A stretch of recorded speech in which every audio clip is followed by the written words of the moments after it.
최근에 가장 핫한 베이런 새로운 브랜드가 런칭이 되었죠. FF 캠핑카와 스타모빌 두 업체, 그리고 키바 모빌까지도.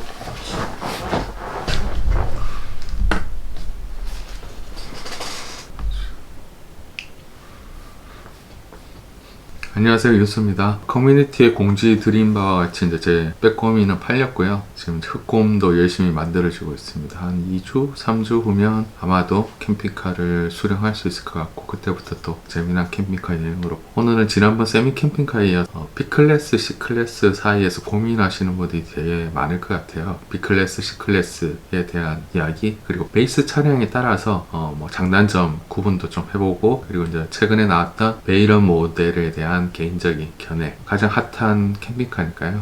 자, 시작하겠습니다. 먼저 B클래스, C클래스는 어느 정도 이제 아마 다 구분을 하실 수 있을 거라고 생각합니다. 르노 마스터처럼 벤타입, 확장하지 않은 캠핑카를 B클래스라고 하고요. C클래스는 베이스 차량이 중요한 건 아니고 후면에 캐빈을 이렇게 다시 올려서 확장을 해서 만든, 그리고 특징적으로 이제 벙커베드를 가지고 있는 C클래스라고 보시면 될 것 같습니다. 길이는 B클래스의 경우에는 한 5.5m부터 6m를 좀 넘는 그런 제품까지 좀 다양하게 구성이 됐고, 마찬가지로 C클래스 제품도 5.5m부터 시작해서 뭐 6m, 7m, 심지어는 막 8m, 9m까지 이렇게 확장해서 만들기도 합니다. B클래스와 C클래스 두 가지 클래스 대비해서 장단점을 먼저 말씀을 좀 드리면요. B클래스의 장점은 무엇보다도 이제 확장을 하지 않았기 때문에 좀 디자인이 미러하고, 벤이 가지고 있는 그 특유의 디자인 감성이 있어서 디자인적으로 좋은 평가를 받고 있고, 5.5m 사이즈, 예를 들면 르노 마스터 같은 경우에는 주차장에 앞쪽이 살짝 좀 튀어나오긴 하지만 지상 주차하는 데는 크게 무리가 없기 때문에 그런 부분도 이제 장점이라고 보실 수가 있겠습니다.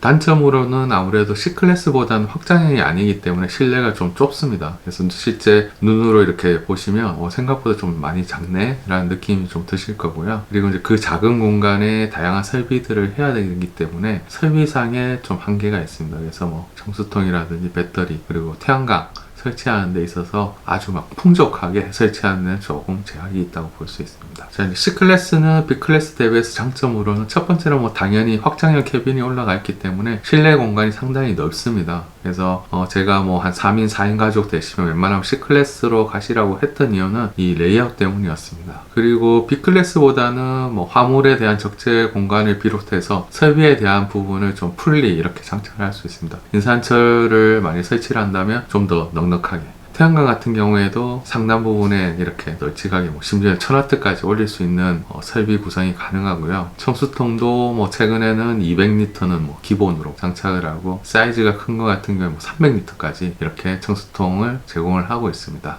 단점은 역시 이제 디자인 부분이겠는데요. C클래스 대부분이 이제 국내 뭐 봉고라든지 포터 기반으로 되어 있다 보니까 디자인적으로 좀 약간 아쉬운 부분이 많아서 구매하시는데 이제 고민하시는 분들이 많고요. 5.5m 축 연장 안 된 모델 같은 경우에 주차에 크게 뭐 문제가 없겠지만, C클래스는 대중적으로 보통 6m를 넘어갑니다. 그래서 6.4m 정도가 이제 표준으로 많이 이렇게 생산이 되고 있는데, 그런 모델 같은 경우에는 이제 주차하는데 상당히 좀 애로사항이 있습니다. 이제 베이스 차량별로 좀 정리를 해볼 건데요. 제가 뭐 자동차 전문가도 아니다 보니까 자동차의 재원이라든지 뭐 토크라든지 연비 이런 부분은 일단 생략을 드리고, 베이스 차량을 가지고 제작한 캠핑카의 특성에 맞춰서 장단점을 이렇게 좀 짚어드리는 게 좋을 것 같습니다. 그리고 지난번에 제가 찍었던 세미 캠핑카의 단점들은 이제 다 장점으로 바뀌게 됩니다. 단열 당연히 들어가고요. 물 사용도 좀 편해지고, 온수 대부분 다 사용이 가능합니다. 화장실을 갖추고 있기 때문에 화장실 편리하게 쓸 수 있고 샤워도 가능하겠죠. 대부분은 자식이 아닌 입식으로 되어 있기 때문에 훨씬 생활의 편의성이 높아지고, 맥스팬, 뭐 전자레인지 다 달려 있습니다. 주차 부분은 이제 베이스 차량에 따라서 이게 뭐 장점이 될 수도 있고 단점이 될 수도 있기 때문에 그거는 베이스 차량별로 정리를 한번 해보도록 하겠습니다. 지금부터는 이제 B클래스 관련해서 이제 정리를 해볼 건데요. B클래스 간의 장단점입니다. 그래서 B클래스 내에서도 어떤 부분은 장점이 될 수 있고 어떤 부분은 단점이 될 수 있기 때문에 그거 위주로 해서 간단하게 빨리 정리 한번 해보도록 하겠습니다. 최근 B클래스 시장에서 가장 뭐 각광을 받고 있는 제품은 뭐니 해도 이제 르노 마스터 베이스를 가진 제품이라고 생각이 됩니다. 르노 마스터의 경우는 일단 B클래스 베이스 차량 중에는 가장 저렴한 편입니다. 그래서 그게 큰 장점이 되고요. 단점으로는 뭐 아쉽게도 아직은 자동이 들어와 있지 않기 때문에 수동 운전을 하셔야 된다는 부분이 가장 좀 약점이 될 것 같습니다. 르노 마스터의 경우에는 5.5m 정도의 정도의 길이를 가지고 있기 때문에 일반적인 지상 주차장에는 크게 무리 없이 주차가 되기 때문에 이런 부분도 장점이 될 수 있을 것 같고요. 자, 이제 두 번째 국산 벤 대표 주자입니다. 솔라티 차량인데요. 르노마스터 대신에 가격이 비싼 솔라티를 선택하시는 분들의 대부분의 이유는 특이 아닌 오토이기 때문에 그 부분을 크게 보셔서 솔라티를 선택하시는 분들이 많은 걸로 알고 있습니다. 자동차의 길이가 6m를 넘기 때문에 전형적인 유럽형 스타일의 캠핑카로 구성을 할 수 있는 부분이 또 강점이 될 수 있을 것 같고요. 단점으로는 베이스 차량 가격이 상당히 높습니다. 그래서 이제 중고차로 구매하셔서 이렇게 컨버전 하시는 분들이 많고, 마찬가지 6m를 넘기 때문에 일반 지상 주차장에 주차하기에는 다소 좀 부담스러운 크기를 가지고 있습니다. 세 번째는 벤츠 스프린터인데요. 삼각별. 장점은 자동 운전이 가능하고 다양한 안전장치가 들어가 있고 스마트 크루즈 기능이 들어가 있고 축풍 어시스트 기능 등 다양한 첨단 편의 장비들이 들어가 있어서 운전할 때 훨씬 수월할 수 있을 거라 생각이 됩니다. 역시나 길이가 상당히 길기 때문에 유럽형 스타일로 이렇게 구성해서 만들 수 있다는 게 큰 장점이고요. 단점은 말 안 해도 아시겠지만 가격, 상당히 고가의 자동차입니다. 삼각별을 위해서라면. 그리고 솔라티 차량과 마찬가지로 주차하는데 좀 애로사항은 있습니다. 그래서 별도의 주차 공간을 가지거나 외주차를 하셔서 이렇게 써야 되는 불편함을 가지고 있습니다. 마지막으로 최근에 이제 포드 트랜짓 기반으로 캠핑카가 나왔습니다. 이 부분은 정식으로 수입이 되었는지 확인은 제가 못 해봤는데 어찌됐건 새로 출시가 되었기 때문에 포드 트랜짓도 베이스 차량으로 이제 앞으로 활용을 하실 수 있을 것 같습니다. 장점 부분은 역시 자동 지원을 하고 있기 때문에 수동 운전에 대한 불편함을 해소할 수 있다는 거. 그리고 르노마스터 대비해서는 가격이 비싸지만 솔라티나 벤츠 스프린트 대비해서 상당히 가격이 괜찮은 수준입니다. 그래서 가격도 좀 장점이 될 것 같다는 생각이 듭니다.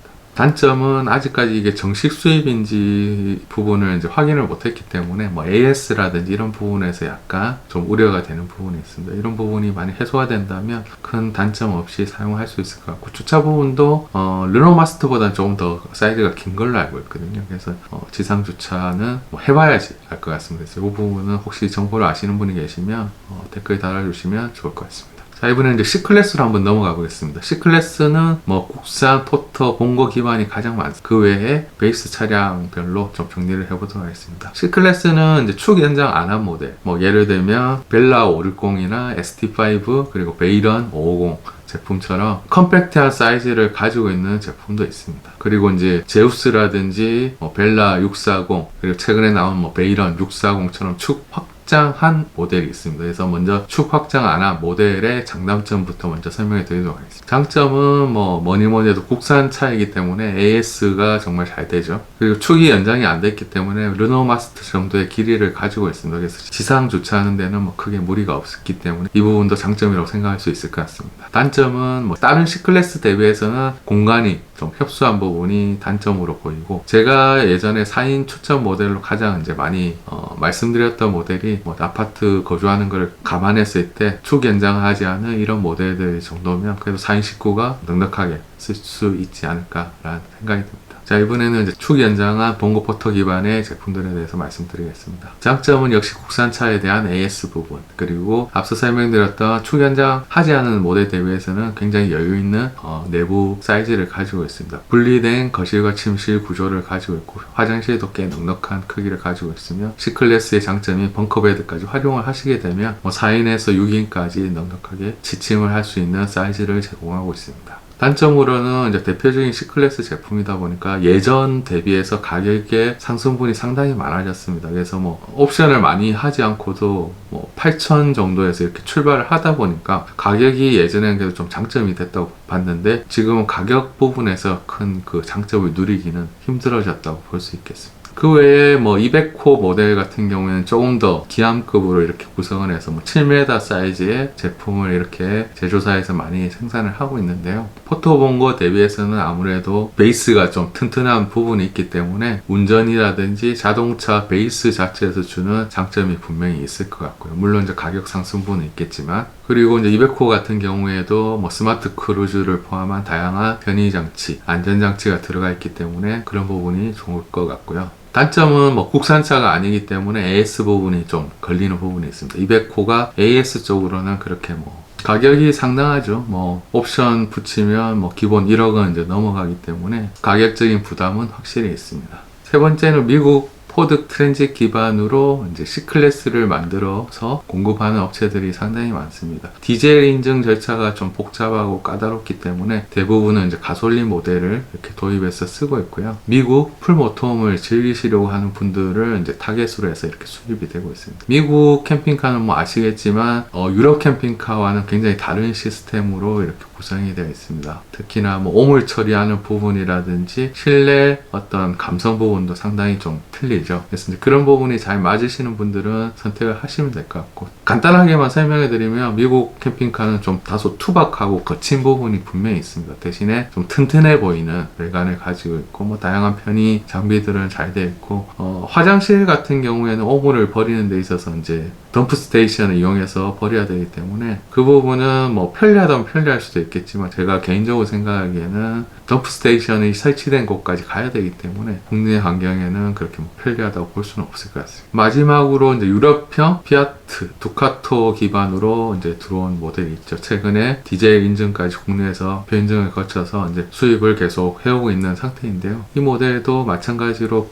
국내 베이스 제품이 아니다 보니까 뭐 AS에 대한 부분이 분명히 좀 걸리는 부분이 있을 것 같고요. 장점으로는 뭐 실내나 실외 디자인 부분이 확실히 유럽 보텀의 오랜 역사와 전통 그리고 기술을 가지고 있는 것이 한눈에 보입니다. 그래서 굉장히 잘 만들어져 있는 차구나. 심지어는 프리미엄급 모델이 아닌데도 구성도 잘 되어 있고 레이아웃도 오랜 고민을 거쳐서 나온 완성형 레이아웃이기 때문에 그런 부분이 큰 강점이 되어서 최근에 크게 인기를 얻는 것으로 알고 있습니다. 그 외에도 유럽형 모톰에 대해서 지금 검토를 하고 인증을 받기 위해 노력을 하고 있는데요. 제가 좀 말씀드리고 싶은 부분은 그 디젤 인증 받는 부분이 생각보다 굉장히 까다롭고 많은 비용이 들어갑니다. 그래서 모톰 코리아에도 그 인증 과정을 거치는데 상당한 시간을 보냈고, 거기에 인증팀 정도 되어야지 이제 사실은 인증을 무사하게 통과할 수 있는데, 대표 인증이 아직 나지 않은 업체에 무리하게 사전 계약을 하면 안 될 거라는 생각은 분명히 듭니다. 그래서 여러 업체에서 지금 시도를 하고 있는데 인증이 안 날 수도 있습니다. 그러면 뭐 계약금 부분이나 이런 게 머리가 좀 아파지기 때문에 꼭 인증을 거치고 정상적으로 수입이 가능한 상태에서만 업체랑 계약을 하시고, 또한 그 업체가 앞으로 지속적으로 경영이 가능하고, 또한 뭐 AS라든지 메인터넌스 부분을 끝까지 책임질 수 있는 업체여야지만 뭐 믿고 이렇게 살 수 있는 부분이기 때문에 덥석 뭐 계약하시는 부분은 저는 안 좋다고 생각합니다. 최근에 가장 핫한 베이런 새로운 브랜드가 런칭이 되었죠. FF 캠핑카와 스타모빌 두 업체, 그리고 키바 모빌까지도 새 업체라고 봐야 되는지 저도 정확한 관계는 모르겠지만 이렇게 좀 혁신적인 제품을 만들고 있습니다. 기존의 소비자들이 가려웠던 뭐 사소한 부분까지 꼼꼼하게 잘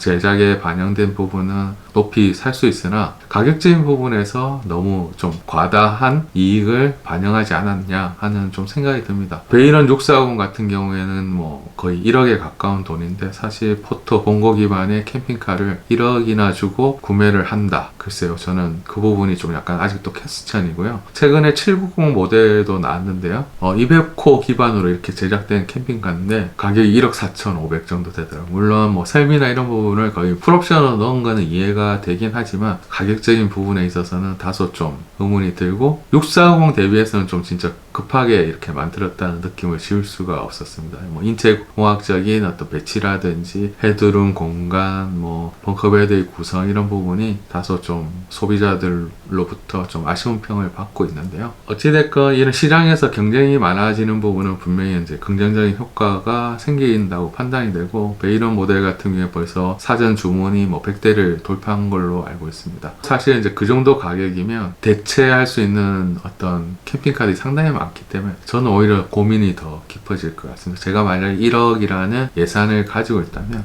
선택의 폭은 굉장히 넓어지니까요. 마지막으로 제가 뭐 IT 쪽에 일을 하다 보니까 IoT 기반으로 해서 캠핑카를 외부에서 이렇게 조작할 수 있는 부분이 조금 더 이제 많이 이렇게 모델별로 들어가고 있는데요. 그 부분에 대한 부분은 사실은 뭐 있으면 물론 좋은 기능입니다. 원격에서 이렇게 등을 켜고, 특히나 여름이나 겨울철에 난방이라든지 에어컨을 미리미리 켤 수 있으면 상당히 좋은 기능이겠죠. 근데 그동안에 제가 뭐 IoT 관련된 제품들을 사용을 해보고 다양하게 적용해 본 바로는 초반에 신기해서 이렇게 좀 쓰기는 쓰지만 결국은 그렇게 이제 많이 쓰는 기능은 아닙니다. 특히나 뭐 캠핑카라는 굉장히 작은 사이즈 안에서 굳이 뭐 스마트폰으로 제어한다는 게 과연 큰 의미가 있을까라는 생각이 들고, 차라리 저는 리모컨 같은 걸 이용해서 내부에서 이렇게 좀 편리하게 누워서 제어할 수 있는 정도만 되어도 정말 좋을 것 같고, 이 부분은 원가에 대한 부분입니다. IoT가 들어가게 되면 아무래도 캠핑카의 원가가 상당히 이제 반영이 되는 부분이기 때문에 저는